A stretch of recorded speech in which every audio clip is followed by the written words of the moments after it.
So the first question, is there a way to split up or split out certain parts of that?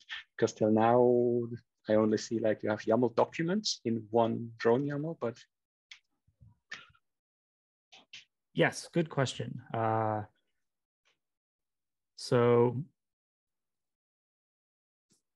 let's look at template, I think. Pipeline Starlark. So this drone supports two ways of making this easier. One is Starlark and one is JSONet. Mm-hmm. And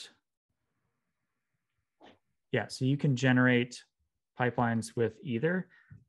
You can actually, but so they do not. Yeah. That they don't work together with the other extension that we set before, the conversion extension. No? That is a very good point. I don't think it does at the moment. However, so I've shared this before. I can't spell. I shared this before on other office hours, but the Grafana Drone YAML is pretty impressive.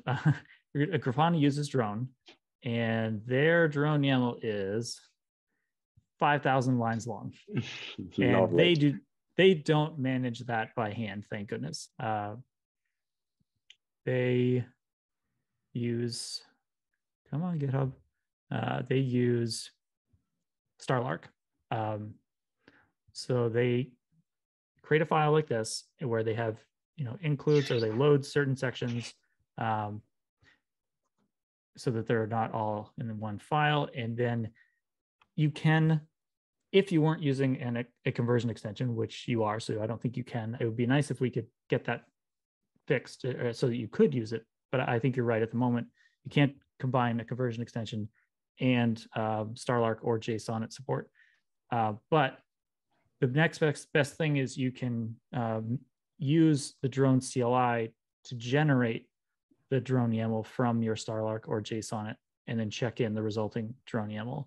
Grafana, I believe, uses something in their make file. I think it's way at the bottom. Yeah, down here. So they run drone Starlark format, and they even lint their drone YAML and then they sign it. So the result is that they do end up with a drone YAML in their repository. They still have to generate it manually and check it in manually. But then that would be compatible with a conversion extension. Okay, but that is already a good intermediate step. Yes, I agree. Yep. Yeah, I've been hoping to get the guy that works on the Grafana drone pipeline on for an interview. So I've had some conversations with him, and he seems open to it. I'd really love to learn more about how they're using drone.